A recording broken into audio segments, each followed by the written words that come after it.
on. We're back. The time is now.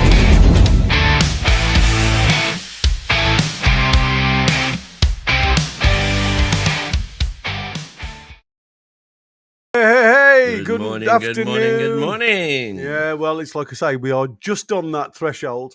Wherever you are, good morning, good afternoon, good evening, I suppose, is the way we should address the viewers. Welcome, one and all, to NUFC Talk TV with myself, the Geordie Yam Yam, and the Mighty Win. Wow, we've got some interesting breaking news, I suppose, but nothing to do with Newcastle United. But it could open up an opportunity for that fourth spot a little bit easier in Champions League positionings. But at the end of the day, we can't rely on anybody else. We've got to get the job done ourselves. So without further ado, I suppose what we better do is the housework, and then we'll crack on with today's show. So again, welcome to one and all watching across all of the platforms. Thanks to everybody that works in the background to do an amazing job. Don't forget, please, people out there in viewerland, please hit the like button. It just helps us get further to other supporters. Subscribe. It's totally free. Share. Do whatever you want. Like I say, for us, just hitting that a couple of buttons right at the start of the show just gets us out there to a wider audience. So hit that bell, like I say. We do loads of shows, 2 a day mostly. And we are totally unedited. So what you hear from our lovely voices hasn't been recorded, and it certainly hasn't been edited. So you do get it off the cuff. And sometimes we make a lot of mistakes. That's the beauty of going live. But if you want to support us and help us grow, you can become a member. Small monthly fee, different levels to choose from. It depends on yourself and what type of content you want to watch. If you've got a question now, we have to go to the very first one that's directed at you, Win, in the chat, but we'll do that in a second because I could see it in the chat several times, and that question is for you because you haven't responded yet. So have a look at that one so you can make a response. I'm just busy. Like I say, you can put a Q in front of the question if you've got a question for us. It ain't guaranteed, by the way, even if you put a Q in front of it, but it just helps us highlight all of it in the chat because the chat at the minute, because we've got a great audience, is quick, and sometimes we do miss interesting stuff.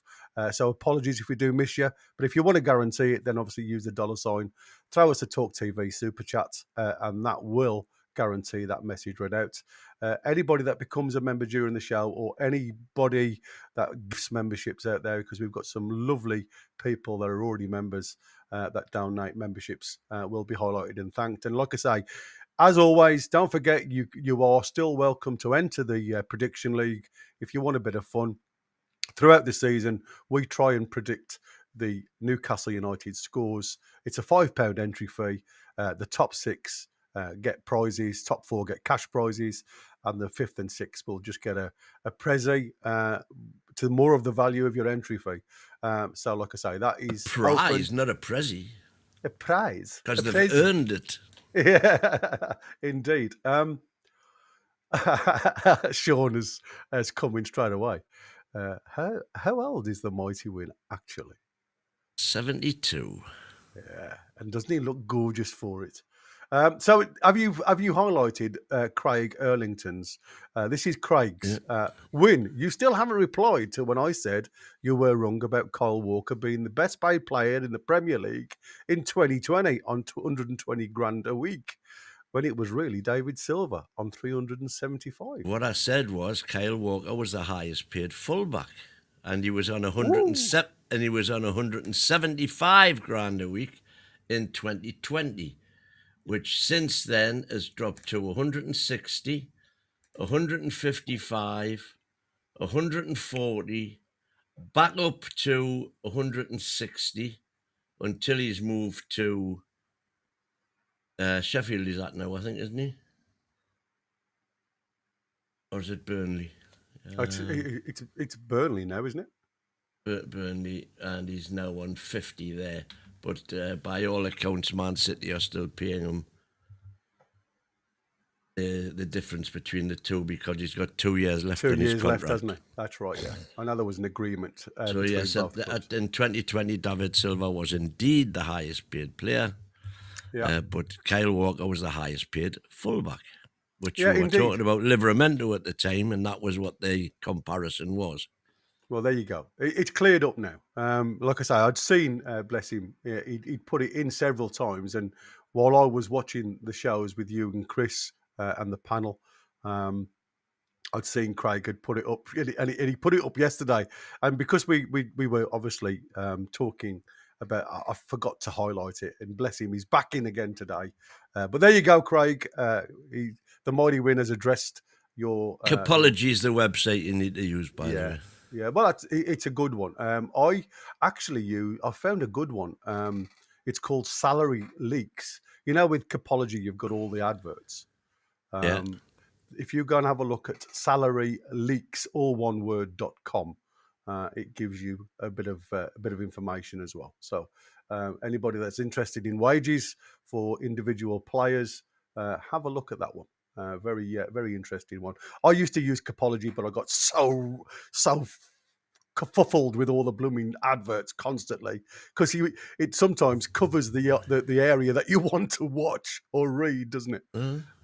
So it used to drive me insane. Anyway, on to today's magic. Well, you say magic numbers, but it is news. News has dropped on our laps about Chelsea. Chelsea have been charged with 74 charges. Official statement from the FA is 74 charges brought against Chelsea today, the 11th of September, 2025. Chelsea charged with breaking FA regulations. The Football Association has today charged Chelsea with breaches of regulations J1 and C2 of the Football Agents Regulations. Regulations A2 and A3 of the FA regulations on working with intermediaries, and regulations A1 and B3 of the FA third-party investment in players regulations. In total, 74 charges have been brought against Chelsea. The conduct that is the subject of the charges ranges from 2009 to 2022. So they've been doing their homework, and primarily relates to events which occurred between 2011 and 2015-16 playing seasons. So I've had a quick look at what those regulations all are, and it's all to do with paying agents and not reporting fees, or not paying agents when fees were actually mentioned in the contract. So, and it's basically keeping in, that they're saying that they've been out with Premier League rules. Even though it's the FA that's bringing the charges, it's to do with Premier League rules regarding FFP. So they've been undervaluing players or buying players on the books for less than they were actually paying for them, is the way I'm reading it. But I need to look into it a bit more. I mean, like I say, I there's a part of me that thinks, this is probably, when they say, if you live by the seat of your pants, and it seems as if Chelsea have constantly tried to find loopholes where they have been clear of FFP regulations and everything else. We've seen and heard so many stories coming from Chelsea where they found these said loopholes. I think it's like I say, sometimes if you keep putting your hand close to the fire, eventually you're going to get burnt, aren't you? You're going to get it burnt, indeed you are. So Geordie Dan saying on TalkSport, they mentioned this is the FA charges. Chelsea are still under investigation set by the Premier League also. That's I think that's going to be one that I think, like I say, there's going to be a number of clubs that are going to be investigated. But again, we all know, and we've said this so many times, it seems as if the top 6 teams seem to get a slap on the hand. And an unjust, if you like, sanction always comes to the lesser clubs. We saw what happened to Everton. We saw what happened to Nottingham Forest. And obviously they tried to do the same against Leicester. And like I say, Leicester had their the law boys waiting for them with an answer. Well, also, but Leicester dropped out of the Premier League. Well, that's what I said, So- and that's what I said. But they still tried. The Premier League still tried it on with them. But like I say, unless you're one of the elite sides these days, it doesn't seem One very low for fair. them, the rest for us. That sounds exactly right. We've had also a nice, I suppose you can call it a nice note, if you like, from An open our letter. an open letter from our new CEO, David Hopkinson, who seems to have come on board, and you've got that at hand, I believe. Yeah. It says, as I settle into my new role, I wanted to take a moment to extend a heartfelt thanks for the warm welcome I have received. Since arriving last week, I have had so many conversations with people inside and outside the club.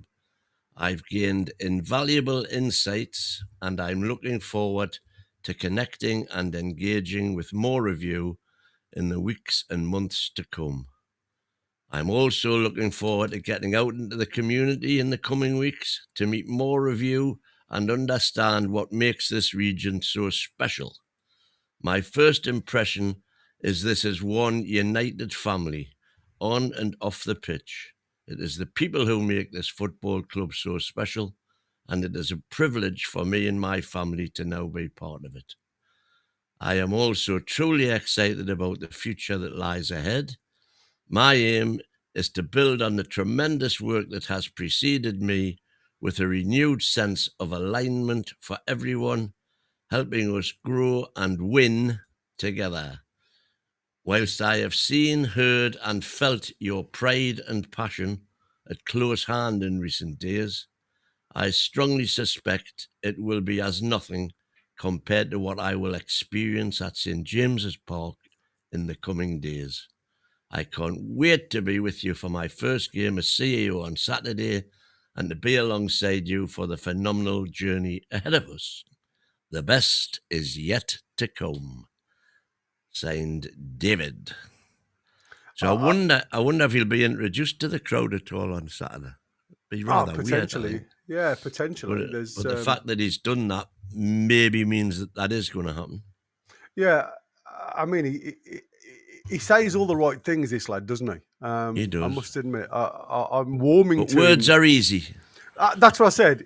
Actions speak a lot louder than words, don't they? And I think, from my point of view, he's opened the door ajar to embrace. And again, he's warm, and I think that is something that since we've lost Amanda, it feels as though there's been a bit of a disattachment between club and supporters. We've lost that warmth, that connectivity, and the words that he's speaking for me brings the Amanda back. It's that bit of warmth, and I like that. I like that a lot. Like I say, an engagement from anybody of seniority in the club, welcoming like he does. I think that is a plus for me. I do like Sean's response to that on the background of that one. You won't remember the welcome for David on Saturday when you're going to be too drunk, lad. Interesting. Thanks, Sean.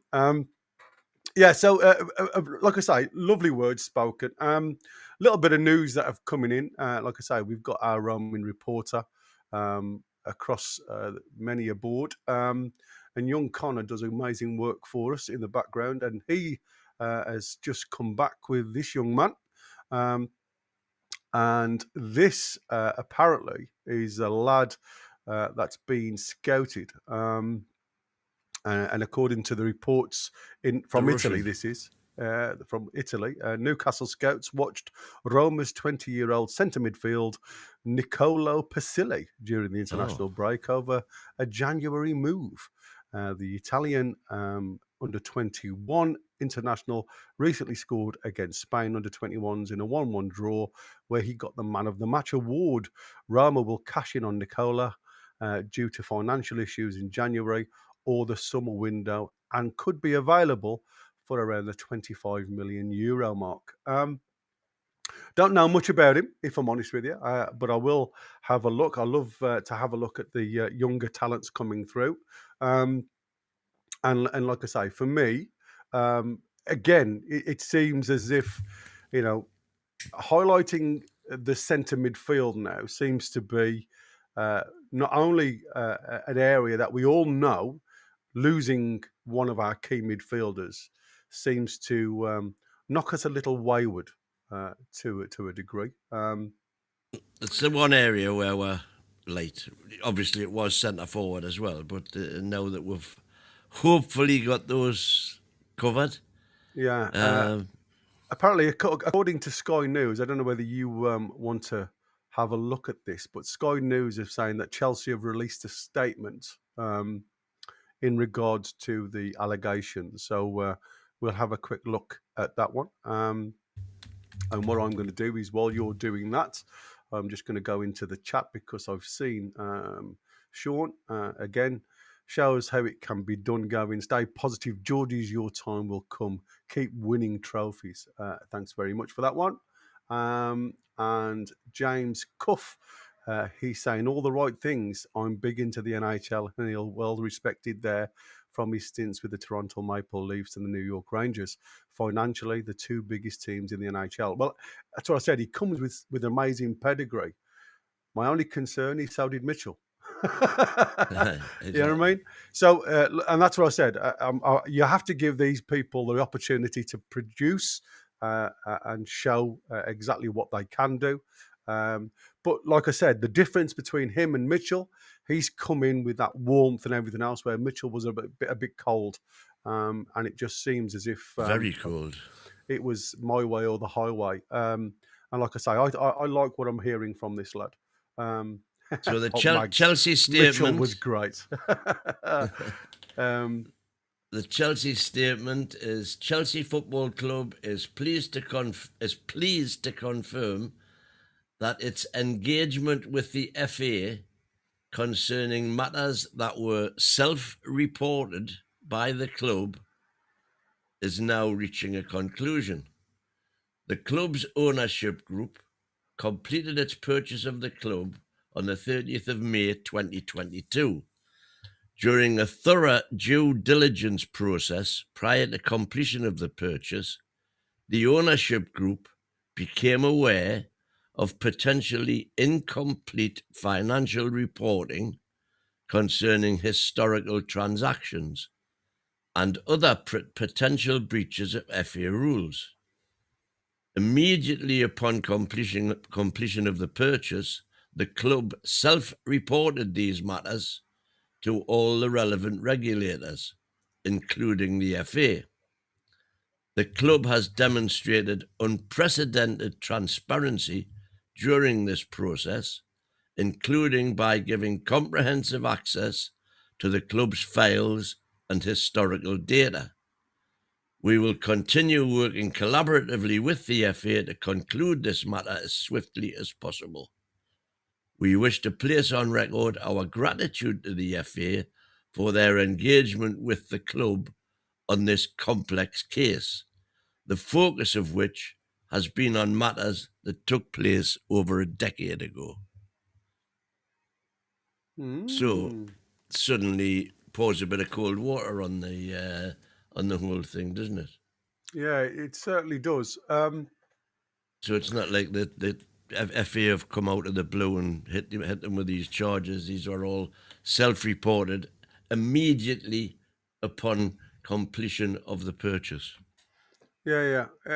I mean, like I say, there's always going to be some type of storm that comes from this, isn't there? You know, you're always going to get like the Man City 115. You know what I mean?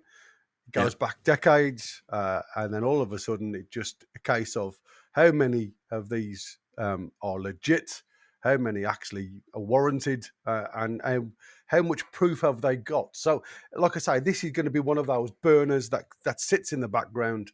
Nobody's going to know anything about it until probably next year, next season, the same as we did with the 115, and it's still not really come to any fruitful, Well, decision one way or the other. except that they say they've been unprecedentedly transparent during the process. So if the FA are now releasing the charge statement on the basis that they've got all of the information which they've been freely given and self-reported by Chelsea, then it may be concluded very, very quickly. Yeah, yeah. And it may be that they'll turn around and say Blue Water are completely exonerated. That these breaches did happen, but it was nothing to do with the current ownership, and they can't do anything about previous ownership. Something along those lines. Yeah, yeah. Like I said, I'm going to put it on the screen, David. But like I say, I'm not going to go into political stuff because, like, obviously that's again, there's a lot of innocent people that get involved in war and stuff like that. And I'm not really there for political stuff. Self-reporting will probably help get away with a slap on the wrist and a fine, Mr. Batty Red said. And that's what I'm saying. Sometimes it just drives me insane where, like I say, this law for top end and the law for everybody else seems to be completely vast. Getting on to the weekend, before we do a little bit of, I suppose, a bit of fun, if you like. The Geordie Boot Boys put a top 20, and they've categorised Eddie Howe's 20 signings from number 1 all the way through to number 20. And what we're going to do in a second is have a look at them and see if it's a yay or nay from either of us. So you guys can have a bit of fun in the background. But obviously the dilemma comes this weekend because it's the first weekend, if I'm honest with you, for a very long time that I can remember, that Eddie Howe has got a bit of a headache. And the dilemma is going to be, first of all, his midfield, because he's got J7 potentially back to full fitness. But apparently he's been watched heavily by the medics to make sure that his groin is coming through, no issues. He has no pain in his groin area. So that's good news, I suppose. Could be potentially bad news for Ramsey, because apparently he is also now fit after that bang on the side of his ankle, which caused some swelling. Again, I haven't seen much of the videos regarding the training because how Eddie Howe likes to keep everything cloak and dagger. So we don't know who's training and who's not. Apart from the new boys, obviously we know Voldemada's there. And I've been having a bit of a deep dive into Voldemada. And I'm only having one full season. When you start looking at who's going to start up front, and when you start having a deep dive in Voldemada, he's had one full season where he has been predominantly used as the main striker. So when it comes to experience, I think we're going to be lucky to see this lad start. He may get his first game, I believe, and this is only my take on it. Having looked at the fixtures coming up against Bradford, I think that's where he'll be introduced from the start. I think up until then, it'll be Wissa as our main striker. Again, through experience, through understanding the Premier League. And like I say, this lad's history, when you actually look at it, he's had one decent season. Yeah, but that one decent season was last season. Yeah. And let's face it, if you kind of get up to speed in one full season. Well, you've also got to take up the consideration, mate. He's 23. Now, I'm not saying he's not going to make it. What I'm saying is we know how Eddie Howe works. No, I think we've got we've definitely got to be patient on a little bit on the expectancy. Yeah, exactly. I think we have. We all know that the lad's got potential, but I don't think you're going to see a full-blown potential until he's up to speed. And like I say, I think the first start will be Bradford. I think, and then that'll be up to him then. But you'll see. I certainly think you'll see him. The only thing we're back in that same situation then, though, if we do that, aren't we? Because presumably against Bradford, he won't be playing with the full full-on 100% strength team. So it's a bit like Asula when Asula was coming in for the cup games. Can you judge him when his supply line is not the tip-top supply line that you would expect in a league game? Yeah, but I can see where you're going. But the difference is now, if we had that excuse in the pre-season tournament, didn't we? Because we were looking at the youth being mixed up with the pros, and you'd got two completely mixed teams, right? Now we are quite confident in saying there is a decent bench there for him to have some support. And like I say, when you look at, the Jacob Murphys, who's probably going to be the understudy to Alanga, last 2 seasons for him have been glowing reports. You look at Harvey Barnes, and obviously we'll have Anthony Gordon back by that time. Over the next, this is his last game for suspension. So Anthony Gordon and Harvey Barnes, again, you think about supplying ammunition into the middle. So, but then you talking about playing Gordon on the right instead of on the left, with Barnes on the left? Again, the chemistry's not. No, well, where that's you what I'm would saying. want it to be for But what I'm saying is, you've got 2 full wingers there, international wingers, if you like, playing either side and on the mainstay. But then you ain't got 2 bad understudies coming in. That's what I'm trying to say. It's not as if you're throwing a guy in against with the kids. There's still a decent bench for the lad to be involved in. It's about style of play for me. Geordie Dan thinks we play with 12. Mate, I'd love to see that. That gives us a massive advantage. I've suggested 4-1-4-1. Well, I think that's what Geordie Dan was expecting, or he thinks the referee is going to be in the middle for us, which I don't expect. He never sees black and white, the referees. It'll be a first if it is. Yeah, absolutely. You've got some Alan Mawson's starred there, buddy. Shall we throw that one up? Yeah, there you go.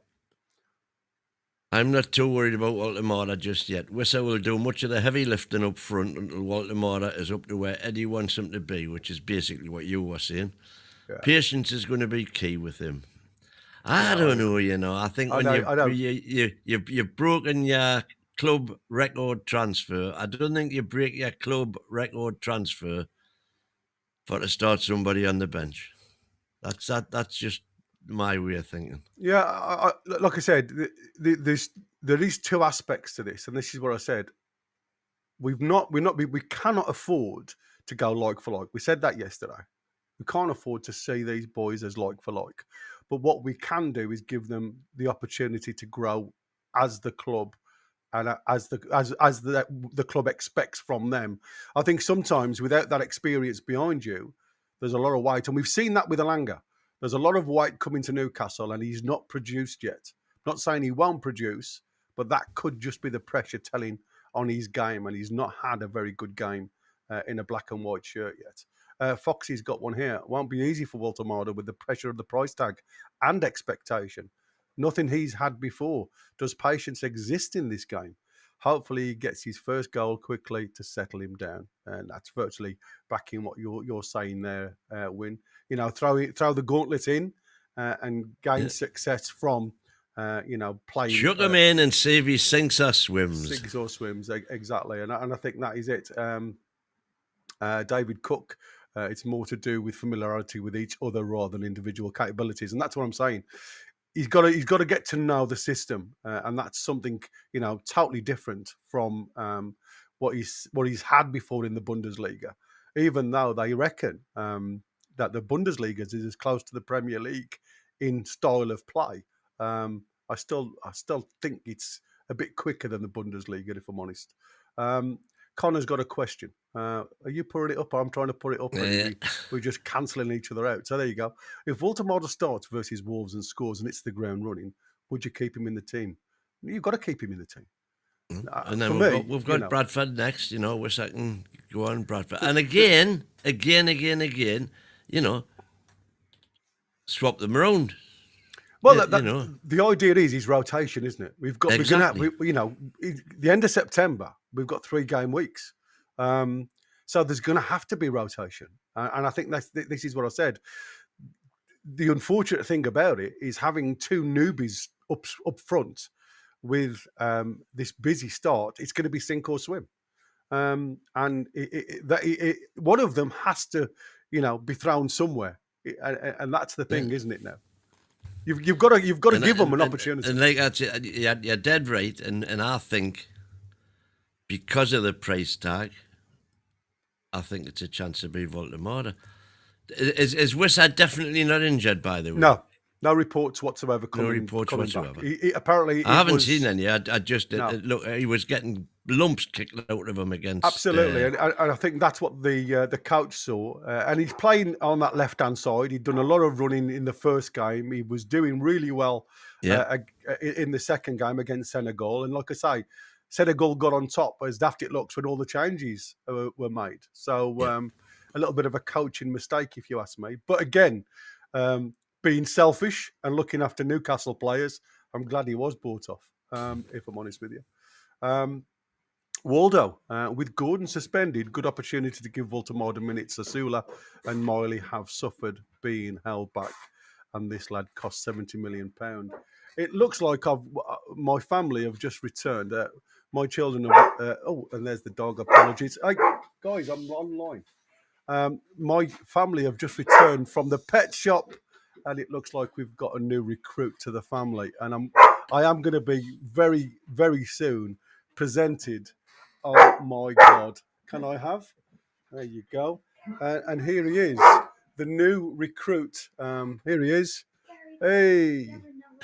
Oh, hello. Oh, my dog is so jealous. I do apologise for that shouting in the background. And my children are coming in now to come and show him on the camera. This is the other one.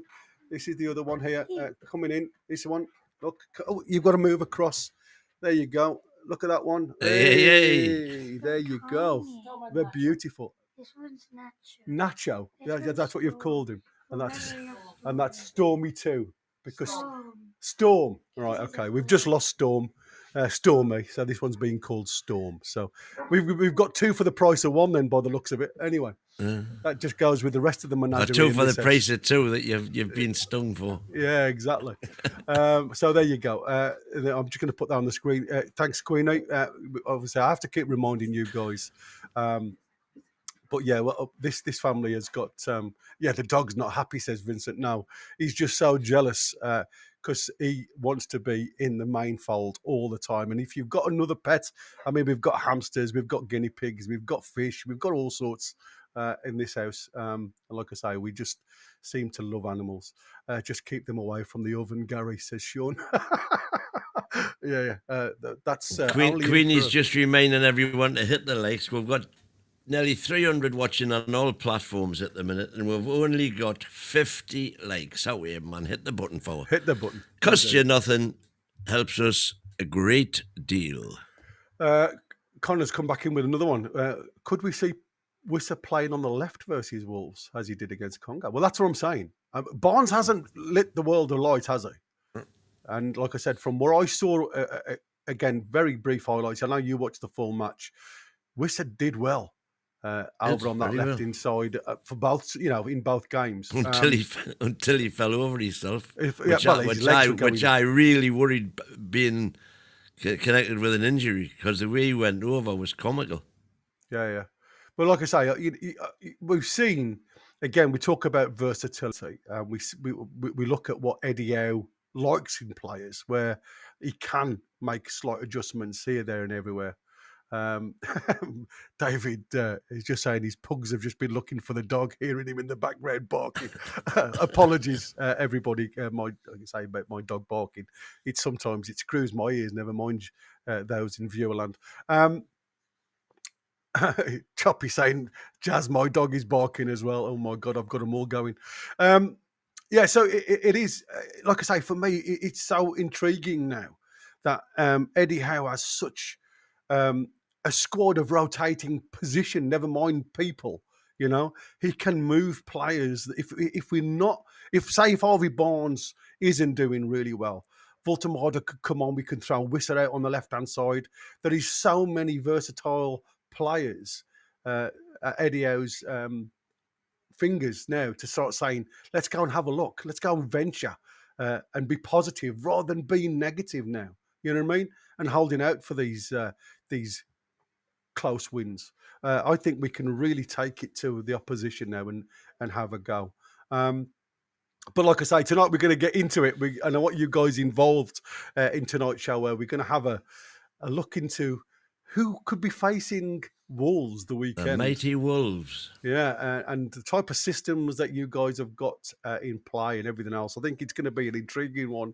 And like I say, as far as I'm aware, there is no further injury issues. So it's a completely fit squad, including J7. The only one that won't be available to be selected is Anthony Gordon. Right there, let's move on. Hold on, somebody, bless him, Connor keeps coming in with all these. Here we go. Here's an interesting one. Lee Ryder has come up with Paul Mitchell mistakes, Moles revised Newcastle United's blueprint amid Tino Livramento fear. I'm just going to have a quick look into what the Chronicle has put into this one. So apologies, guys, because I've only literally just had this drop into my letterbox. According to you get this, right up to the minute news here, folks. Right up to the minute. So, like I say, according to what has been issued by the Chronicle Live, this is Newcastle United have already started a new chapter following the arrival of CEO Hopkinson. The next step in the process for the Magpies will be another C-suite appointment down the corridor of power, with the sporting director next on the hit list. More than 4 months on since Paul Mitchell handed in his shock resignation at the end of 24-25 season, Newcastle have been steered through the transfer window by head coach Eddie Howe, head of recruitment Steve Nixon, and assistant head of recruitment Andy Howe after a £252 million spending spree. But what unfolds next at Newcastle will be significant in terms of both new signings and existing players, as the Magpies aim to avoid another drama like Alexander Isak's messy exit, albeit a profitable one after 130 million cash boost. I mean, there's still arguments whether it was 125 or 130. It doesn't really matter, if I'm honest with you. Isak's unhappiness can be braced back more than 12 months after verbal agreement of a reward via a new contract, blah, blah, blah. We've heard that. And by the way, apparently Isak's behaviour at Liverpool training ground hasn't gone down too well.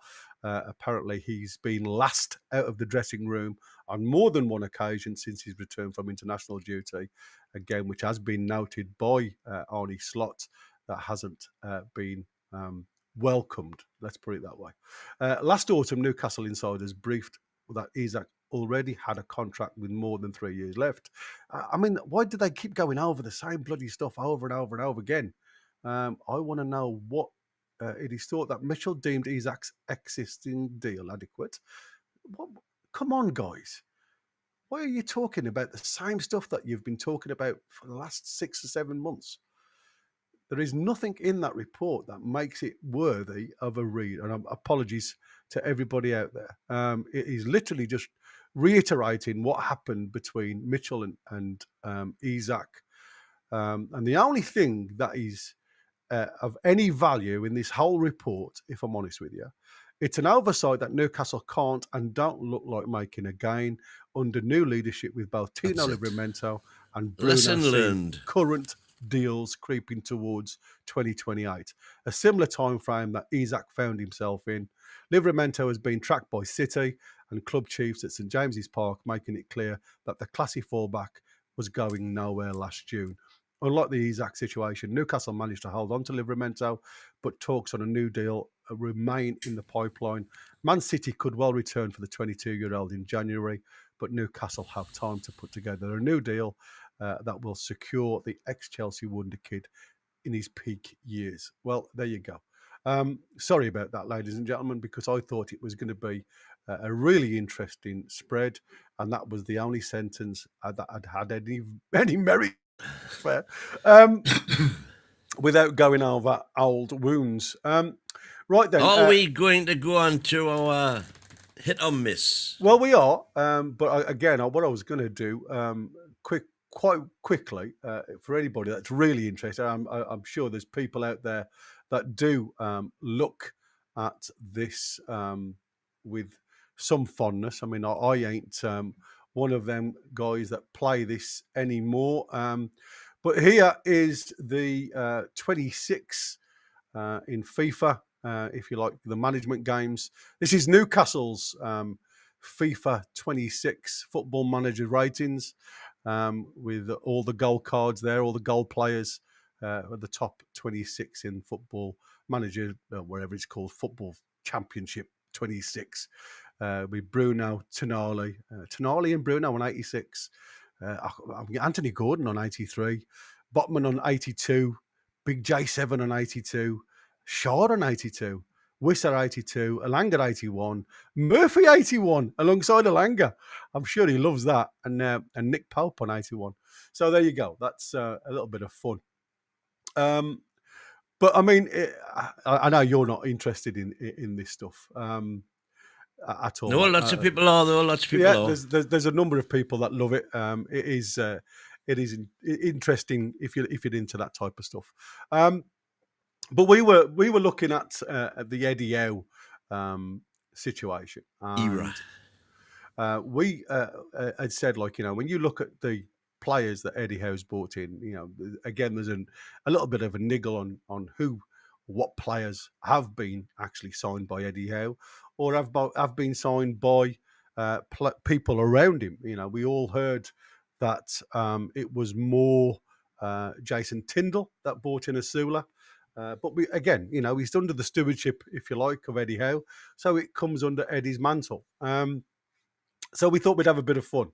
And like I say, this has been generated mainly by the Geordie Boot Boys. So I wanted to thank them for the efforts that they've put in. But I'm going to use their stills. They've put these in order, what they believe has been number 1 to number 20. And what we were going to do is literally just go and say, has it been a hit or has it been a miss? Yeah. So hit or miss. And join in with us. It's like I say, it's a bit of fun. I mean, there's, like I say, no banter involved in any of this. It literally is just a bit of fun to see the type of players that have come on board and what they've done, whether they've moved us forward or moved us backwards. So the first one, I suppose we have to start with our first boy through the door, if you like, Kieran Trippier, a stalwart in his own mantra. Probably the best right back I've seen in a black and white shirt in the years that I've been following Newcastle. A leader on and off the field, gives his all.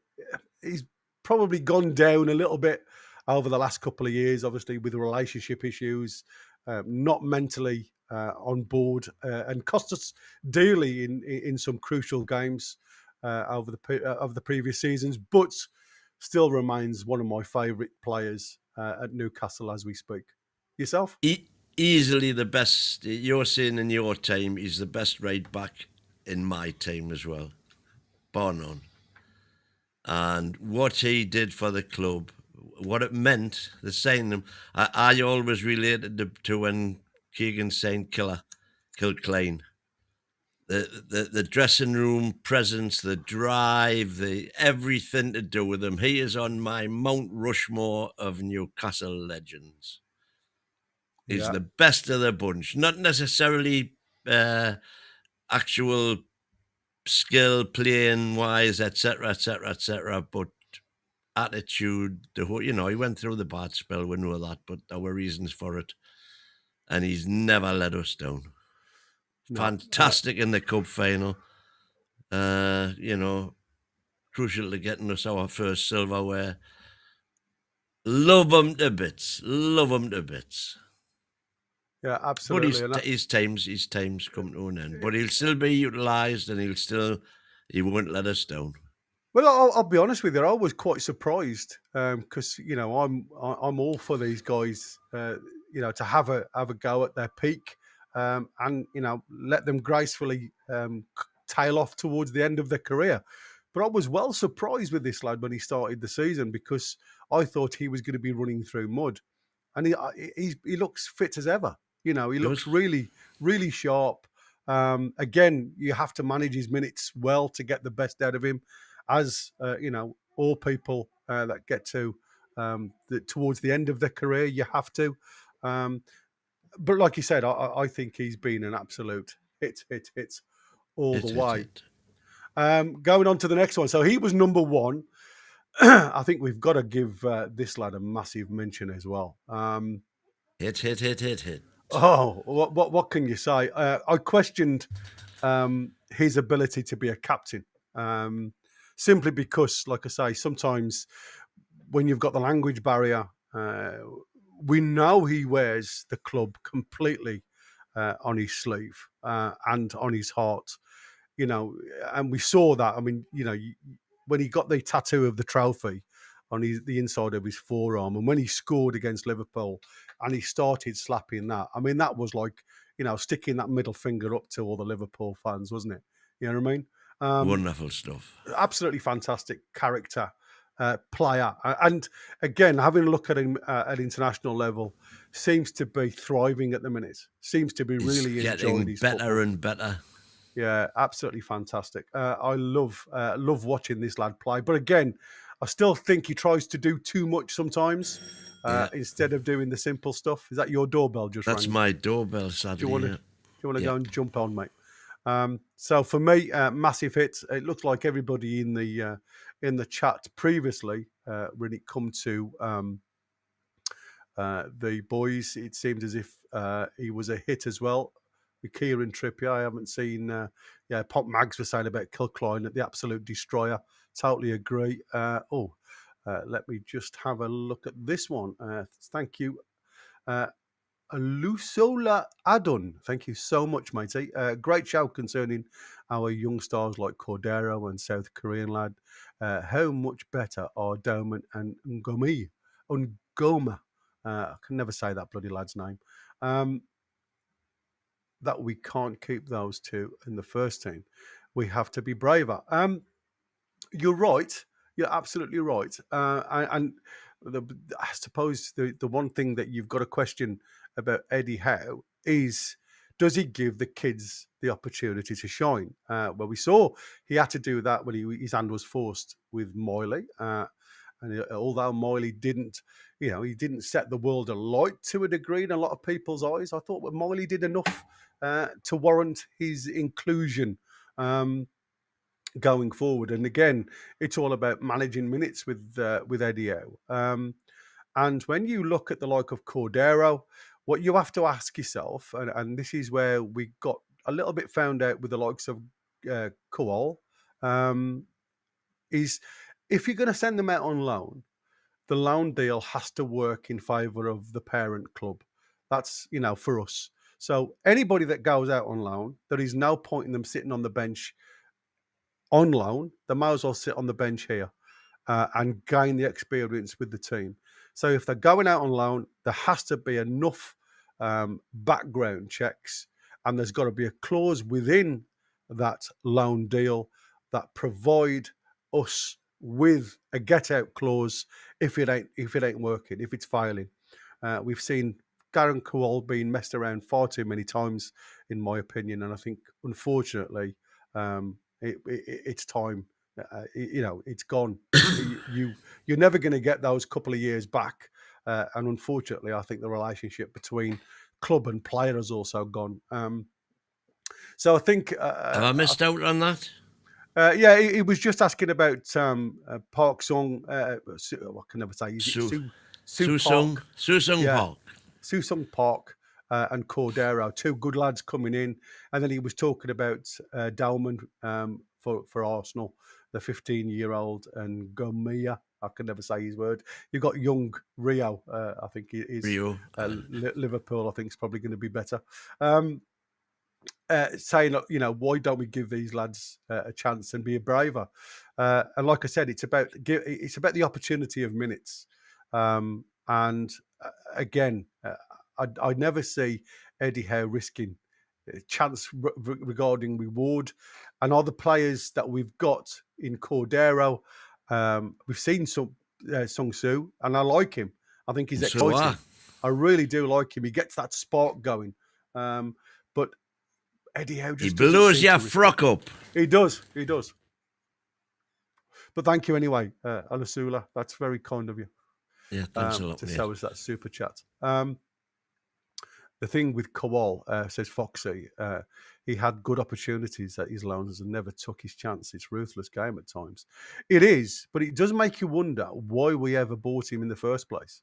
Because obviously we've now got Corey, who's followed the Aussie League for a number of years and never rated Kowal, never really saw anything of him while he was there. Even though he got into the Aussie international team, didn't seem to hit the ground running at any club he's been at. And I think he did in that one game, didn't he? In one game, I'm going to say, and I do think with this lad, it's more a mental block than it is an ability block. I think he's got to feel loved to show and shine.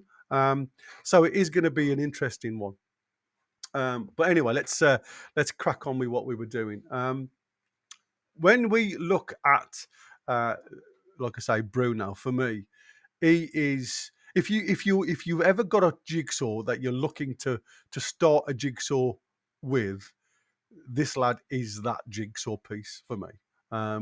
Absolutely superb warrior. Like I say, wears the team colours completely through him.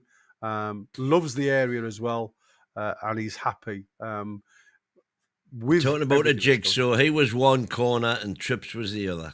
Yeah, that's part of it, isn't it? Yeah. Excuse me while I have a slurp on my coffee. But fantastic player. Definite yay for me. 100%. I can't imagine anybody giving Bruno anything but a year.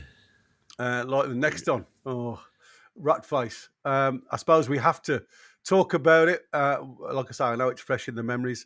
And unfortunately, as bad as it got towards the end, he was a massive success for Newcastle. It's all soured now, but it is soured, but he was cannot but agree that he did a job for us. Yeah, I'm not going to go on and say everything else about him, but like I say, he's got to be a success. It's a definite yay for what he's apart from anything else, we doubled our money on him, so that makes it a success. So. Yeah, exactly. So we'll go on to the next Move one on briefly. Here we go then. Anthony Gordon is the next one, according to their list of honours, of being the fourth favourite player bought by Eddie Howe. Somewhat depreciated, I suppose, over the last season and a bit because of all the things. Started to see a little bit more of a performance in an England shirt from him. Like I say, his head sometimes rules his ability. With his sending. I wish you would get rid of that stupid headband. Well, yeah, that's something that seems to be riling a lot of people up. But this guy, he's going to cause, I suppose, a lot of people to sit on the fence and say, is he a hit or is he a miss? I have to go with hit because of what he can give you. Unfortunately, like I say, if he could get his head right and not throw himself in recklessly, I think he'd be, again, one of these players that will be an historical moment of time going in the future where you look back and go, oh, remember what happened. Player of the year, fans, exactly. Player of the Northeast Journals, Player of the year 2 years ago, 45 million, cheap as chips, hit all day. And still has lots of potential. Yeah, he hasn't. I don't think he's reached his peak yet. I just think you've got to get away from that mental thing, haven't you? The fact that he's an England international cannot make him anything else but a hit for me. Yeah, I agree with you, mate. Like I say, just get his head right, and I think you're onto a winner straight away there. So that's Anthony Gordon. They have gone with number 5 as Sven Botman on their list of players. Well, I wouldn't have Botman at number 5. I wouldn't have him anywhere near as high up the list as that. Simply because of availability. Injuries. Yeah, Yeah. injuries has marred him and his career at Newcastle. But when he is fit, you have got a quality player. Um, Yeah. so I'm going to go with a yes, a hit, because we know what he can give you. I'm hoping his knee issues are behind him now, and he can move forward. And again, what we love about the Newcastle squad as we speak now is we've got bodies of quality in depth where we aren't pushing players in too quickly to produce the goods. It's a case of get them back to full fitness. To see the best out of them. So it's a definite hit for me from what he can bring us. I just hope he can stay fit. Yeah. Hit Well, or miss for you. it's definitely a hit, but as for being the fifth best, I cannot go anywhere near that. No, well, that like I say, this is the Geordie Boot Boys ratings. Like I'm Yeah. not really bothered about ratings, top or bottom. Oh well, he's a hit without a doubt. Yeah, defo. Going on to the next one then. Nick Pope comes at number 6 for these guys. Again, from what he gave us and continually gives us, like I say, he's a hit for me. I just, again, it's one of those situations where you look at it and you go, if only he could play with his feet, he would be an absolute Why? passer. What is it that makes it impossible for it? It's not rocket science. Surely that you should be able to do something in training to improve that. It does my head in, because there's no reason at all why a professional footballer who's practicing all day long shouldn't be able to improve that aspect of his game more than any other aspect. You've either got natural reflexes to make all the fancy saves, which he's brilliant at, but why can you not put the graft in and improve your footwork? Yeah, I agree. It- Just I, going on what Foxy's got here, a big season actually. What we were talking about before for Gordon and Botman, for me. Gordon can get back to goal contributions, and Botman can't stay fit. Do they stay hit? Well, obviously not, because their unavailability is no availability at all, isn't it? So they will drop down the pecking order. And Brad put something quite funny in before, where he says Gordon's got more red cards than he's got goals so far this season, or in the last 11 or something like that. So yeah, it is. Like I say, they have got a big season ahead of them. But you're right though. For me, you can't tell me that the guys don't work on Pope's footwork in training. But again, you can't teach old dogs new tricks. Is the old saying, and I do think, what you get with Popey is a good keeper with hands.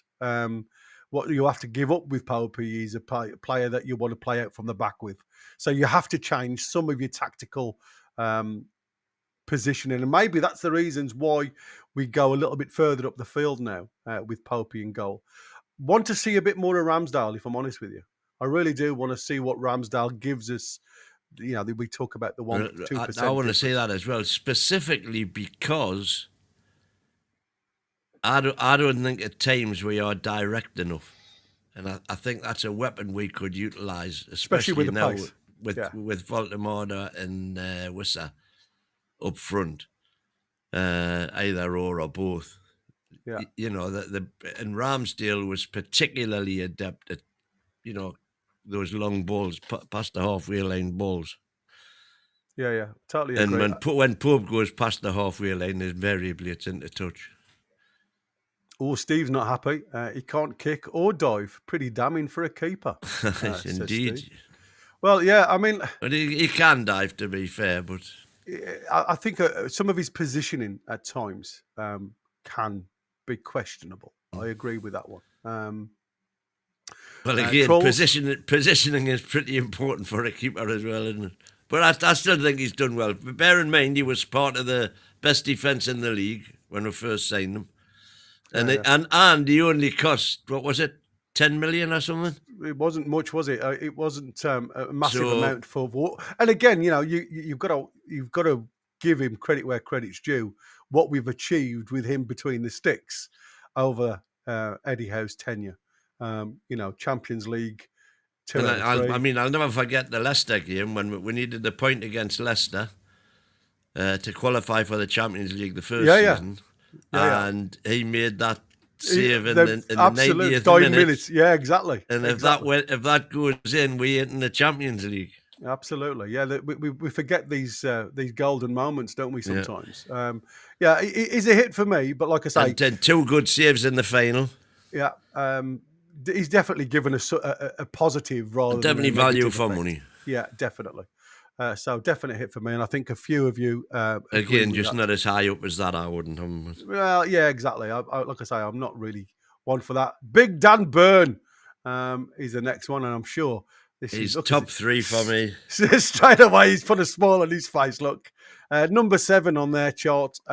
Again, I suppose a gamble in one way when Eddie brought him into the side, because we all questioned it. There was a lot of people when the signing come on board of whether it was a good one. And to be fair, the lad has been, he's been so good for Newcastle. Colossus.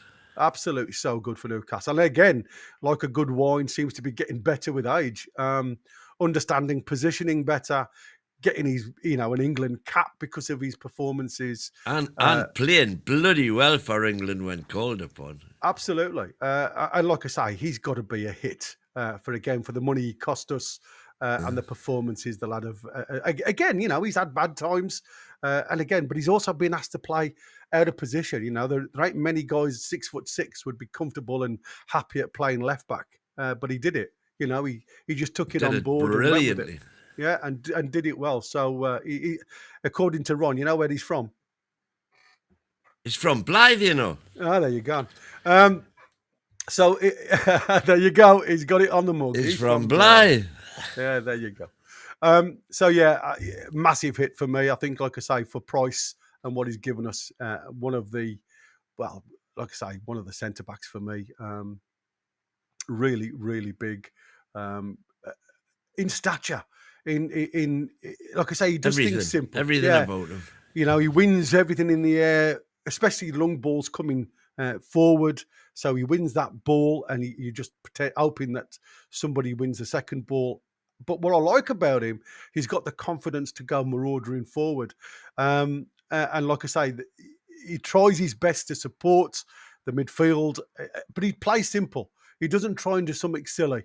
He doesn't go beyond his means, and I like that in a player. You can Foxy's saying you can debate if Dan Byrne is more of a hit than Botman. For me, without a shred of a doubt. Well, he's available all the time. There's very, very few times that he's not been available for us, and I think that is also a big plus point. And his presence in the dressing room as well, and helping integrate all the new players, which him and Sean Longstaff used to do so well, and Murphy. Yeah, absolutely. Big shout out to Darren, who's in the chat now. Welcome on board, buddy. Like I say, I think he's been really good for Newcastle. Like you say, far outweighs the cost that he would have. Another player would have cost us. When Botman plays, he is better than Byrne, and Byrne heads the ball out to an opponent 90% of the time when clearing. So, not everybody's going to agree with it. That's what I said. But I think you've got to. When you head a ball, right, as a defender, all you're trying to do is clear your line. That's what I said. Your anticipation is for the second ball to be challenged and competed with when it drops. Now, if that goes to an opposition player, that ain't Dan's fault for heading it clear from the line, because that's his job, is to get it rid of the ball in that last line of defence, get it forward, get it gone. So, like I say, I think that's probably a little bit harsh, Trolls. If I was going to go again as a coach, you'd look at a player and just say, do your job and let them compete in that role in their job. Do your job well, let them do their job well, and see where we are. Byrne won us the cup. There you go, says Ron. Totally agree with that one as well. Great header. One of the best headers I've seen especially the final for a long time. So definite hit for me for Dan Byrne. Again, Indeed. cost over anything else. Apologies for all the things. Big Tino Livramento. Wow, what can we say about this lad now? I think I was a little bit damning when this lad come from Southampton at first. He lost a position a lot of the time, wasn't concentrating, indecisive on certain things. But over his tenure under Eddie Howe's guidance, he has gone from strength to strength. Still, somebody sometimes loses his mind a little bit when it comes to concentration, but again, comes with experience. He's still a young lad. To see him now get his international cap because of the work that he's done for Newcastle, being asked to play left back and looks better at left back than his natural position of right back. Again, is a massive hit for me. Again, versatility gives you options, got the energy, gives you again somebody who can change a game. Because of his runs from the outside, not frightened to take a player on, not frightened to bring a ball out from the back either. You know, very, very confident with the ball at his feet. Massive hit for me now, really growing. And like I say, when you've got teams, the likes of Man City looking at you, you know you're doing well. So, what about yourself, Mike? Oh, hit. Again, you cannot become an England international and not be a hit.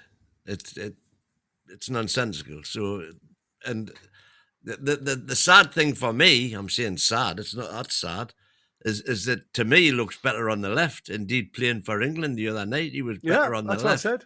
He looks more comfortable. And the way he brings that ball out for me, and he brings it into the centre, go right, and then he's overlapping sorties. Yeah, absolutely outstanding. It make when we're all complaining about the transfer window and we signed him and Hall, and we're saying, we don't need players for the future, we need players for the now. Yeah, have you got this from Ron? His prediction? Yeah, I've got it. Yeah, thanks. So, it makes me thinks he does protest too much at the time, because I was certainly one of them. So, we don't need project players, we need ready, first team ready players. Yeah. And that manifested itself, of course, by the fact that we didn't qualify for Europe. But look where we are now. Kevin's asking, did they all get their first cap under Howe? Yes, they did. Yes, they did. Yeah. And like I say, at the end of the day... That's four, isn't it? Byrne, Gordon, Hall, Livramento and Hall all got their first caps under Eddie Howe. Yeah.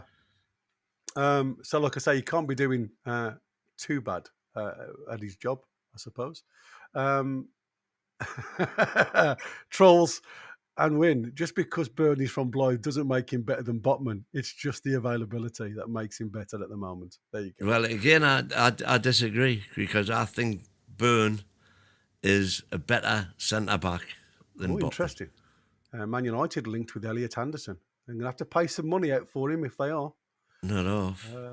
I wonder whether they'll do a Mainu swap deal. That's a possibility, I suppose. Yeah, because Mainu wants out, doesn't he? But massive hit for me with Tino. I think at the minute we're all on the positive side because we've gone with their top. I think this could change very soon, But anyway, we'll see. Where are we next? Oh, here we go. Oh, we're on the change, I think, straight away. Matt Target. It's still a hit for me. Listen, he was bought to do a job. Which he did. At least he was learned to do a job. And he did that job fantastic first season. Yeah.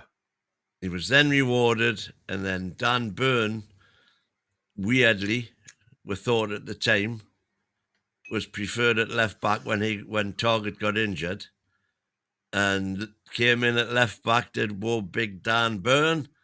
And again was part of the best defence in the Prem, alongside Botman, Shea and Trips.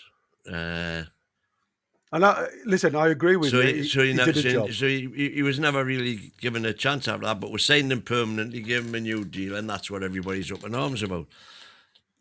But for me, you've got to look at the club outgrew Target. He come in and did a job. I totally agree with you. But again, when you look at, panic buys, this to me was a panic buy. It was a case what was of he? 15 million. Well, it's more the fact that what you're going to get out of him. If you're playing a centre back at left back, you can't blame injuries on Target. I agree with you. But then afterwards, when he coming back into full fitness and still can't get a game, again, for me, it was a case of this lad started out the tracks really well, but unfortunately, as with with a lot of evolution, if you like, with football clubs growing in stature, instead of keeping up to speed with the club, he was further going behind all the time. So I have to give this one a miss for me. I think there was a lot better players that he could have gone for a similar price. Even though, like I say, a lot of players, and we've seen it with Anthony Gordon to a degree, as soon as they've got the contract, can go missing at times. Target's had a good start at Middlesbrough. Is he looking to get a new contract at the Borough? Who knows? But I think he's at his peak in the Championship. That he looks good in the Championship. He looks steady. I think he was a little bit lost in the Premier League, especially over the last season or two. Looks a bit heavy-footed for me to be doing the type of role that we see Hall and Tino doing. Plays a different role. It depends on the type of system that Eddie Howe wants to play, obviously, but it missed for me. But again, came in and did a great job. Kept us up. That makes him a which hit is what for the me. job. Yeah, I know, exactly. So on the next one, Lewis Hall. Hit. What a smiler that is. Massive hit for me. He's been a positive. Again, still a lad who is learning the ropes, if you like. Changing position under Poch, then going and left midfield to left back is a totally different mindset. Coming to a new team, new formations, new systems of play. Took him a while to get going, but he seems, unfortunately, obviously getting his injury wasn't great for him. But he seems one of the mainstays in this squad now. So for me, a definite hit. Think he's got a good future ahead of him at Newcastle. Hopefully for many years to come. Geordie Dan Hall was the best player last season until the injury. Arguably has a higher ceiling than Tino. For me, can't doubt that. Is there any possibility, do you think, of him moving forward? What, going somewhere else? Or No, moving into midfield. Position. Well, I think what you've again, it comes into numbers, and you've got we talked about Ramsey coming in now. We've got Willock in there. We've got Miley in there. All can rotate through that midfield. Why would you want him? Well, I think Willock's time is up. Personally, I agree with you. I do. I agree with you wholeheartedly on that. I mean, I would love him to come in and suddenly start pulling trees up, but I just cannot see it somehow. Since he got that injury, he's never been the same since. No, not at all. He's going. I don't know if that's because he's frightened to commit himself now as much as he used to, and that could also account for why he keeps on getting injured. Because you know yourself that the worst thing you can do, if you're going into a tackle, is to not 100% commit, because that's when you do get injured. And this is Mercury Diamond is going to hit the nail. Exactly what I was just going to say out of my next breath, talking about Hall going forward. The one thing that I find with Hall, especially in midfield, is crossing of the ball. To be in them type of positions, you've got to be one thing or the other. You've either got to be a spoiler, like a J7, or you've got to be very good with your footwork. Now, he's great with passing short balls. He keeps the momentum going. He likes to run in behind. Love that. But his final ball sometimes lets him down. And if you're going to be in those high And the positions, same can be all the said time- about Tino in that well, respect. that is exactly right. That's what I said. For me, there's still a lot to I learn. think that just comes with age. But you've also got to say with Tino, he's not naturally left-footed on the left-hand side, when he plays there. So he's always going to have an Puts in some excuse. cracking crosses. Well, he put the cross in for the head back for Wembley, from, obviously. Yeah, exactly. That's what I said. And it does, you have got to give credit where credit's due at times. But he's naturally left-footed. So for him to be able to ping a ball with pace and accuracy should be part of his nature. Especially playing or coming from a midfield area. So I think he has got it. It's whether he's got the confidence to keep utilising it, I think. That would be the one for me.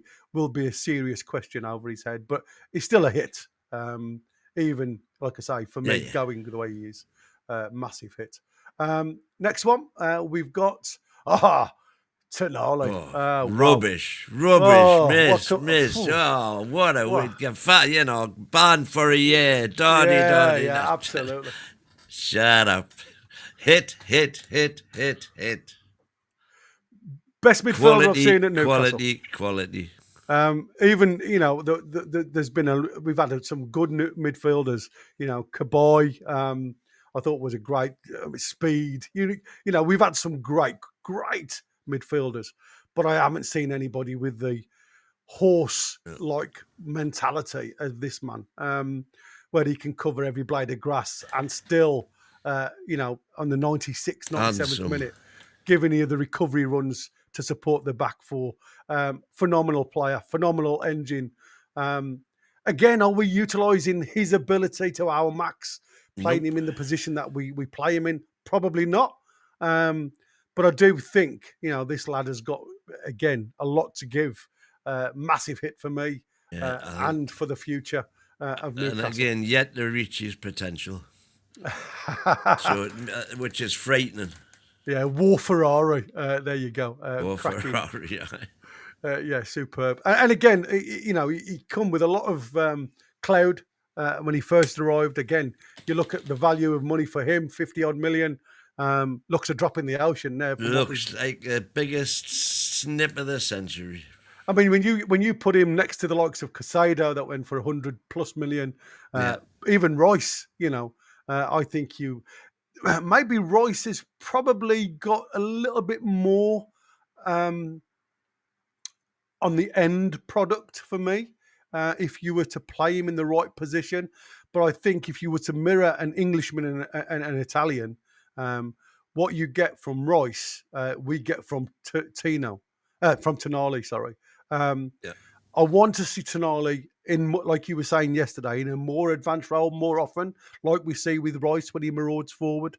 But I think what we want from him is to see more set piece play from him, because we know he's got that in his armoury.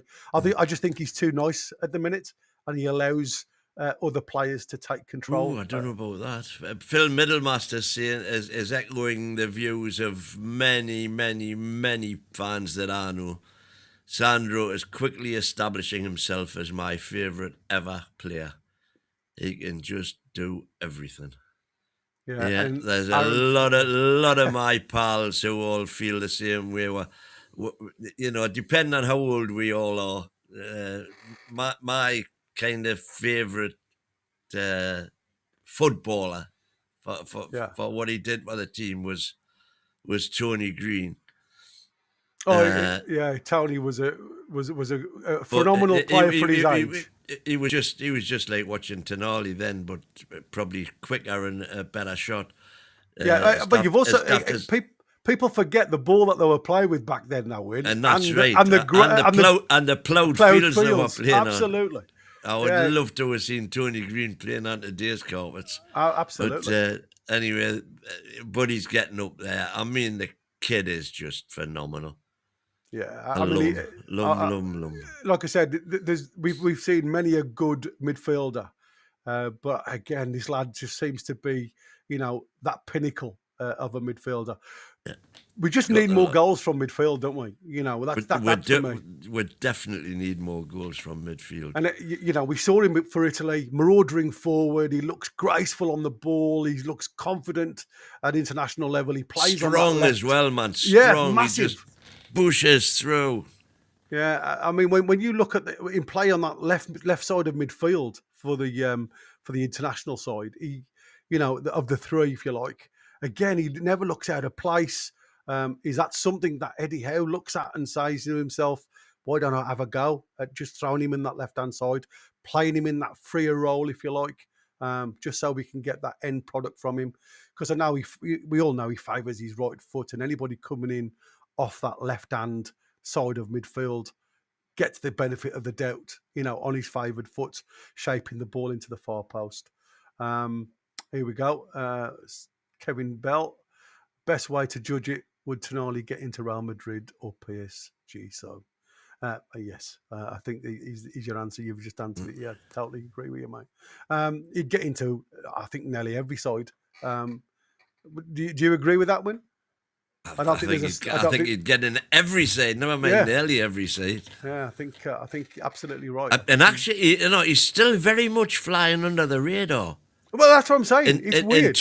In terms of the way he's actually the way he isn't talked about very much by the rest. Long may that continue, by the way. But do you not find it strange though, the fact that we've got such a shining light, and yet he is under the radar? Or are we not just privy to it? I just think it's people that don't watch him for night. You know, if you watch the highlights on Match of the Day, which is where most people get their full dose of football, unless their own team's playing, you wouldn't know what he does for 90 minutes every game. Yeah, it's phenomenal. When I look at the West Ham fans were the same with Rice. To be fair, they were. You know, they knew how good Rice was, even though he was getting brickbat sometimes from the media certainly for his England performances in the last World Cup, where I thought, what do they call the kid from when Leeds to Man Phillips? I thought he was far better than Rice in the World Cup, and he's just disappeared out. Another one that's gone to the Man City dream shattering machine. Yeah, I think Kevin's along with Grealish, because yeah. Grealish has come back out of his shell now that he's gone to playing with freedom though, Win. You know, that's what I said. When you play with freedom and that confidence gets you, you shine a different light. He seems to have gone back to the Villa days at Everton, if I'm honest with you. That's right. He's going to be a strong player for Everton. Kevin, yeah, I think you're probably right there, matey. With the ban, you know, it usually takes a good 2 years for the dark clouds to move on by, doesn't it? And people start to see the lights through the tunnel again. So for me, that probably is a little bit of the reasons why he's been overlooked a lot. But I do think you have got. I just have that little doubt in my mind as to whether he's truly. I'm not saying that anything in his performances gives me any reason for thinking that, but I just think he's an AC Milan kid. I think AC Milan knew exactly what they were doing when they sold us Tonali, because they knew what was coming around the corner. Mm. And I think, sadly, I would love to be wrong about it, but I just think it's a matter of time before he goes back to Italy. Yeah, I agree. Gavin is more or less saying what we were saying before about adding more goals to the game. Obviously, Liverpool fan, Gravenberch does a similar role to Tonali at Liverpool and does provide a few goals for them. I mean, like I say, Tonali's done well for us, but like I say, I think there could be another end to that, to his gameplay. But again, I think he's restricted by Eddie Howe and his tactics, if I'm honest with you. I don't think it's not him. I think it's more to do with Eddie Howe's tactics. And I think that's what Aaron's just been put in there. I think the goal thing is a tactical thing from Eddie. There you go. He always having a shield the back four because of the lack of pace in our back line, and that Italy team can afford him currently. Yeah, mate, you're absolutely spot on. I do think he's restricted from what Eddie Howe sanctions him. But again, for an engine and all-round player, phenomenal player to have in the ranks. Next one, we have Harvey Barnes. Oh, wow. I suppose this one's going to be, it's going to split decisions on this one. What can I say about Harvey Barnes that I haven't already? I am unfortunately going to say a miss. I don't. Harvey Barnes has got us out of jail a number of times. Great player to come off the bench. He makes a difference. He does that. But again, for me, there was better players that were potentially out there that we could have got. And another one, I keep the one that went to Aston Villa in the end from Leicester. It's gone out of my bloody head now. I was just going to say his name. Who's that midfielder that went to Villa? It'll come to me. Don't worry. It's not important. At the same time. Oh, yeah, I know what you mean. The Belgian. It's gone. But for me, there was better players that we could have gone for. Senior free. moments. Yeah, me, exactly. But Tielemans. Tielemans, yeah. Well done. I do. Barnes gives us something different, but sometimes he's a massive hit. Sometimes over the last few games we've seen play, massive disappointment. And again, a player, where you're wanting consistency, where we talk about having the opportunities. You mentioned about Target having opportunities. You can't say that this boy hasn't had opportunities, and he just doesn't seem to achieve the high points, all the time. And then all of a sudden he'll come and hit a worldie, and you go, "Where have you been?" Yeah, absolutely right. This is a game of pontoon for me, right? And I'm going to put Geordie Dan's up because to me, this is game of pontoon.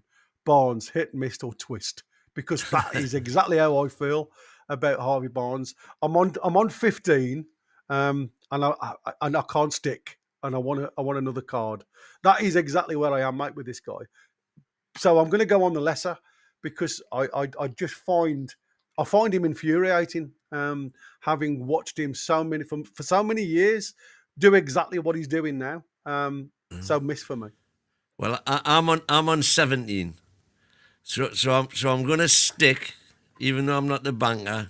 I'm going to stick, and what happens next is: are you going to lose or are you going to win? Yeah. But I don't think he's cost us anything. I think he certainly got us points, got us out of jail, as you say. I mean, that West Ham game springs to mind. That was my favourite. That was my favourite game of the season, and all down to him. For me, that was better than PSG. It was just fantastic. So for West Ham alone, I'm going to give him just marginally a hit. Right. Okay. But it could very quickly turn into a miss. Yeah, like I said, I think Geordie Dan hit it on the head there. Depending on his mindset. Hit, miss, twist. Yeah, absolutely. Depending on his mindset. You've got to, against Leeds, had the golden chance to show what he can do and keep Gordon out of the team, like he did in March, and he was invisible. He doesn't grasp these opportunities, and that's exactly right. Spot on. You won't have a better opportunity to keep yourself at the on the top of the pedestal than not having anybody to compete for your place. And that's what he's got at the minute. So it's entirely up to him to whether he continues to do that. I'm there saying I've seen Chelsea are cheating again. Well, you may or may not have missed the start of the show when we discussed that in detail. But it would appear it's not as bad as it seems because it's all self-reported. And yeah, looking forward to the FA findings. Yeah, indeed. Chris Wood, obviously, he's again people are going to go total miss with this one. But again, I don't think he was given a fair crack. He missed some absolute sitters for us. But again, what was he getting the delivery? He seems to be a goal scorer for every other club. He just didn't get. He just didn't get the. He didn't fit our style at all. But he was a miss. He was a total miss for us. You know. And that's why I've got to make him a miss. Yeah, a total miss for us. I think, like I say, but we did get some money back off him. We got some money back for him, yeah. Yeah, not the full whack. And like I say, Eddie allowed him to continue his career elsewhere, and he seems to be thriving with that. So, Indeed. Well done. But a miss for us, unfortunately. Oh, another one. Harrison Ashby. Another miss. He looked okay pre-season, and I forget which game it was. Was it Atletico or was it Espanyol? When he played in midfield. Midfield, yeah. Not right back. Yeah, exactly. He started in midfield, and again he looked like a rabbit in headlights to a degree. But then he seemed to grow into the game a little bit more, and he seemed to be linking up play. But again, he seems to be. We only paid $3 million for him or something, didn't we? I can't remember the exact price. To be fair, buddy, I'm sure it'll be on transfer market somewhere. But you've got to ask yourself, for this lad who seems to be a young lad, it just seems as though he's running through treacle at the best of times, doesn't he? He just doesn't seem to have that second gear, that second motion. 3.4 million euros. It was 3 million quid.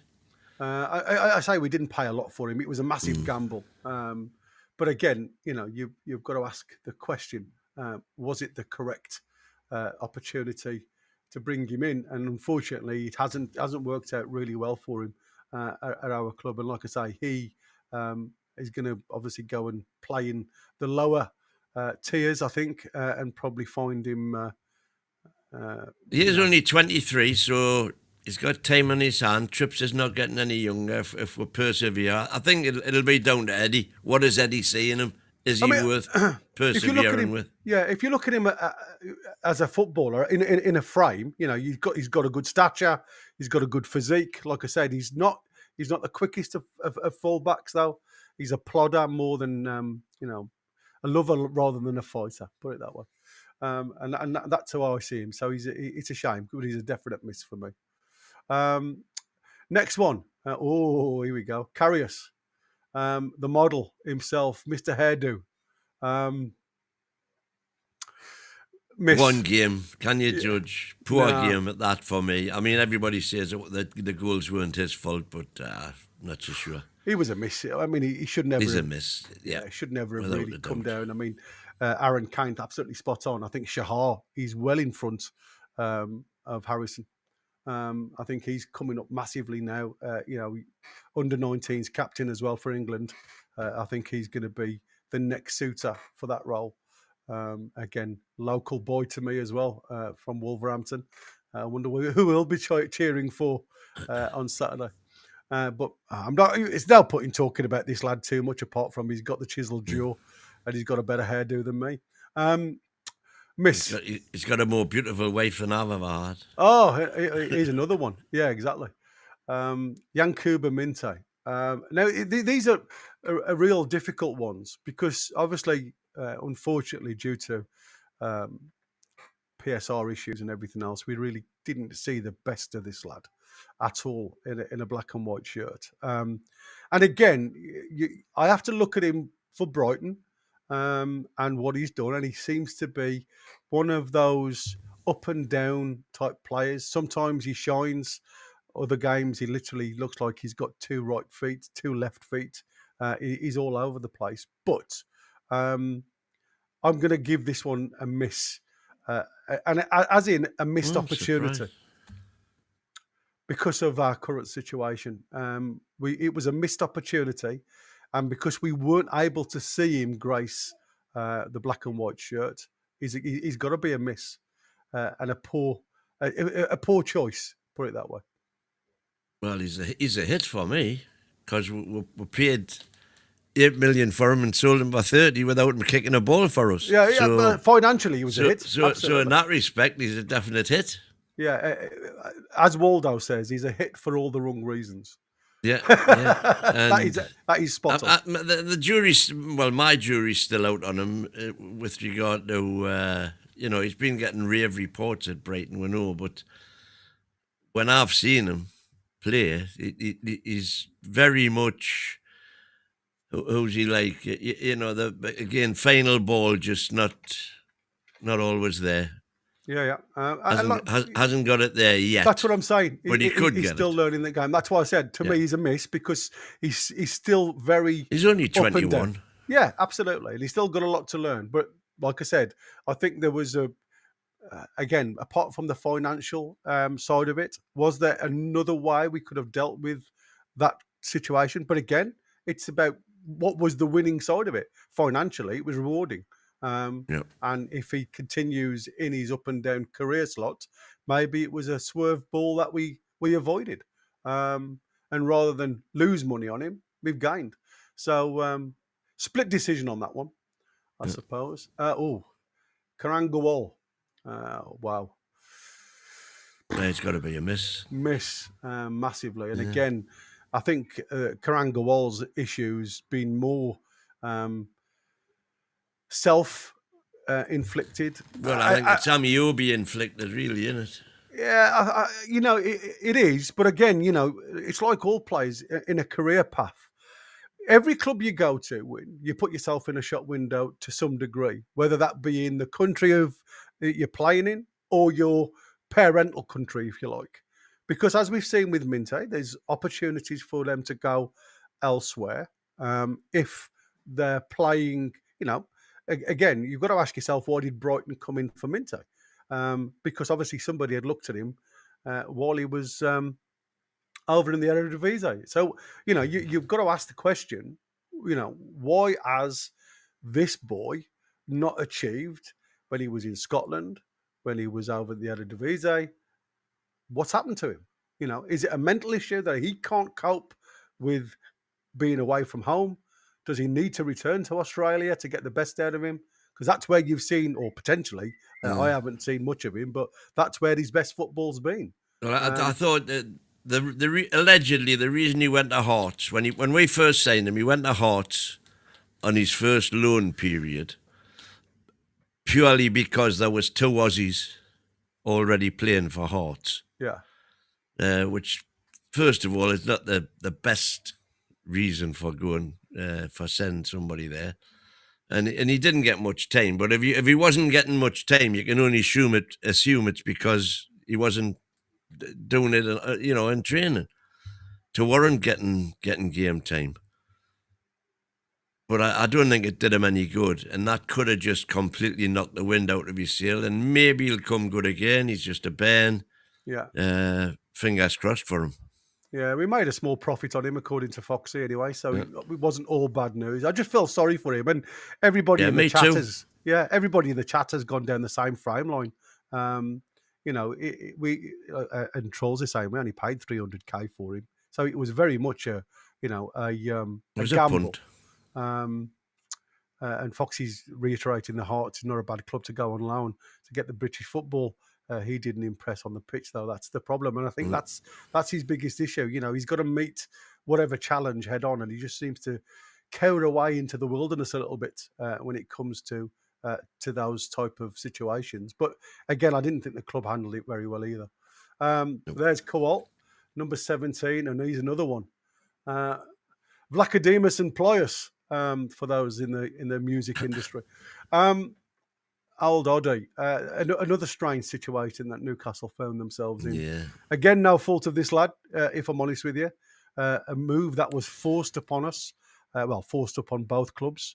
And unfortunately, just didn't work out. The only half a game that I saw him play, he did all right. He handled himself really well. I mean, we can only go on what we see on the football field. And he certainly did okay for Greece at Wembley. I'm going to say he didn't do too bad. Yeah, exactly, for Greece. But again, a strange situation we found ourselves in, and obviously as Geordie Dan, total waste of time for us. He just let's put it this way: we made us a little bit more of a laughing stock at the time, didn't it? With 6 keepers on the books, strange one, a very strange one. And like I said, I think more enforced rather than. And the fact is, the figures have come out. We actually paid £27 million for him, which meant in real terms we only got 18 million for Anderson. For Anderson, yeah, it's shocking, mate. Which is it's a sour taste, isn't it? That it is very sour. So but that's not his fault, you know. No, exactly. But he is a miss anyway. Yeah, he's saying Vlack was a hit just to see pics of his missus. So there you go. Very pretty by all accounts. Nice move for him to Seville, says Foxy, sitting on the bench in the sun, so he can't even get in the team at Seville. But listen, I mean, like I say, he's going to go down as a miss because, like I say, it was a forced hand upon us. So financial miss, unfortunately for us, on both sides of the coin because we lost a lot of money on Anderson as well. But good luck in the future, Oddy. Asula, again, this is one of those that's going to sit and a lot of people are saying you've got to have time and everything else. I don't see anything in this lad that's going to make him a future star at Newcastle at all. No. He's so indecisive in some of his movements. Like I said, he you know, and he's not a child anymore. Well, no, he's not. He gets the goal against Liverpool that puts him on the pedestal, you know, and against Leeds just goes completely amiss. And again, you know, as Geordie Dan has reiterated, it's a twist in a lot of people's mind. You know, you're stuck on 16. Do you gamble or do you stay? I think that lad needed to get out on loan, which was nearly there at the end of the transfer window, but unfortunately he was thwarted. So a miss for me. And I think this is one that Mr. Tyndall has to hold his hand up and have a little bit of grace because, you know, 10 million could have been spent elsewhere. Well, 10 million with add-ons, but bear in mind, allegedly, Frankfurt offered 30 for him. Yeah, in the summer. On the death of the window. Yeah, absolutely. I mean, you know, it's now full to his own. Which at the time we had to turn down because we hadn't got the Whistler deal over the line yet. Yeah, exactly. It's going to be an interesting one, and like I say, it was just. Well, he's stuck here now for 6 months, so let's see how much chance he gets, and let's see what he can do. Because there's something there. There is something there, but it's just his brain. Like I said, he to me, you know, he spends more time taking the pee than he does concentrating on. You know, you can see him apparently on the training ground. He's the one that gets a rollicking all the time from the coaches because he's Jack the Lad type of player, very energetic, charismatic type of young man. But again, I think he needs to concentrate more on his game than he does on his jokes, if I'm honest with you. So miss, unfortunately, for Asula. And last but not least, John Ruddy. Why did we bring John Ruddy in? Is that formidable question? And again, there's loads of people, you know, me included. It wasn't a requirement, wasn't needed. If you wanted a goalkeeping coach, there's a number of people that you could have hired. There was talk about his camaraderie behind the scenes. And again, you know, very good person to be around, mature, speaks well to the youngsters. And if Eddie Howe wanted that extension, maybe he's utilised him. And again, he's come for nothing. He's not been... He was free and he's getting coppers. He's getting pennies, really, when it comes to today's wages. And, I mean, has he gave any benefit to us? Well, we won't know that because he's not a player that you see on the field. But if he's given us an extra 5% on the training field and getting a little bit more out of you could argue he keeps on taking a place on the subs bench that could go to a graduate instead. Well, I mean, he's a miss, isn't he? He's a miss. Total miss. But I mean, like I say, he's giving something to somebody. I don't know what. Maybe he's giving head to Eddie. I don't know. Oof, steady. Hey. It is watershed. It's under the watershed. Apologies for that one. So, I mean, that is it. We all come to the end. Lots of hits, lots of misses, I suppose, in that one. A lot more hits than misses, and the misses didn't good. cost us anything. No, exactly. Like I said, there's a lot of people that have come through. Like I say, I've just been in the background a lot of the time. John Ruddy just as a coach, it says Mick. And like I say, I don't think he should have been on the books at all, if I'm honest with you. It's nearly the weekend. Yeah, exactly. Great show, says Trolls. Thanks ever so much, guys. We're on again tonight. Like I say, we'll be doing the preview of all things Newcastle versus Wolves, trying to predict the team and obviously potentially getting the right show going. I mean, like I said, the news at the minute is about everybody else. Now the cloud of Isaac has gone, so we will try and keep it. Thank the Lord. Yeah, exactly. We'll try and keep it as succinct as possible regarding the Wolves game. I'm going to have to go and have a deep dive into the Wolves team because it's something I haven't seen much of, to be fair. So let's see what comes of that. But before we go, I suppose we have to give a lot of thanks to Alasula for your kind contribution, sir. I've just had another thing come through from my roving reporter. What is this one? Again, from what? Connor? From Connor, yeah. Let me see if I can. The problem with Connor's stuff is he doesn't. You know when you can click on something. So I'm going to send it through to you. See if it comes up on your screen, so you can just literally highlight it and take it forward. Have you got that?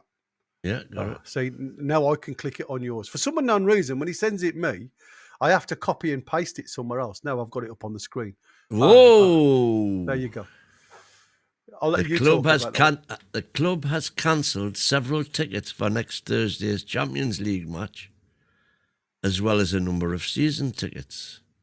Newcastle United has cancelled a number of tickets for the Barcelona Champions League clash. The cancellations come after a school in Dundee was able to buy 45 tickets for the opening game next Thursday, before thousands of Toon fans with memberships were able to register their interest, with 110,000 in an online queue. The High School of Dundee believed it had bought the tickets from an approved provider and offered pupils a chance door-to-door.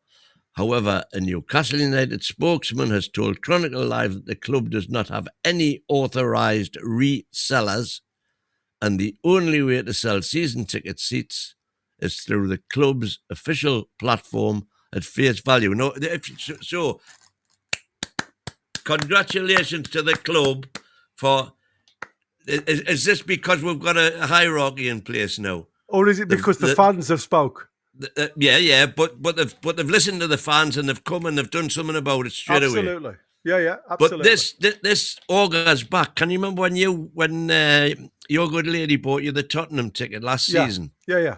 From a third party website, and you paid something extortionate. Stupid. Yeah, she paid stupid a bit.